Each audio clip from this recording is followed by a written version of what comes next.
ఇదొక్కటే చాలు ముఖాన్ని మెరిపించడానికి, రాలిన ప్లేస్లో మళ్ళీ జుట్టును మొలిపించడానికి, స్కిన్ గ్లోకి, హెయిర్ గ్రోత్కి ఉపయోగపడే ఈ సీక్రెట్ జెల్ ఎలా తయారు చేసుకోవచ్చో చూపిస్తున్నాను. మీరు కూడా ట్రై చేయండి. ఫస్ట్ అయితే 1 కప్పు వరకు అవిసె గింజలు తీసుకోండి. ఇవి వెయిట్లో వచ్చేసి 50 గ్రామ్స్ ఉంటాయి. ఇంగ్లీష్లో వీటిని ఫ్లాక్స్ సీడ్స్ అంటారు. ఇవి అన్ని సూపర్ మార్కెట్లోనూ అవైలబుల్ ఉంటాయి.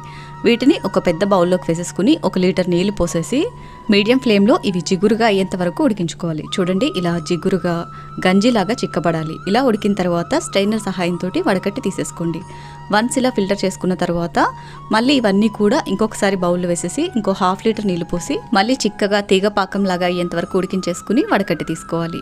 టోటల్గా ఒక 50 గ్రామ్స్ అవిసె గింజలతోటి మనం 1.5 లీటర్ వరకు జెల్ అయితే ప్రిపేర్ చేసుకోవచ్చు. ఇది ఫ్రిడ్జ్లో స్టోర్ చేసుకుంటే 10 to 15 డేస్ వరకు ఫ్రెష్గా ఉంటుంది. హెయిర్కి అప్లై చేసేటప్పుడు కొంచెం కోకోనట్ ఆయిల్ మిక్స్ చేయండి అండ్ స్కిన్కి అప్లై చేసేటప్పుడు కొంచెం తేనె కలిపేసుకోండి.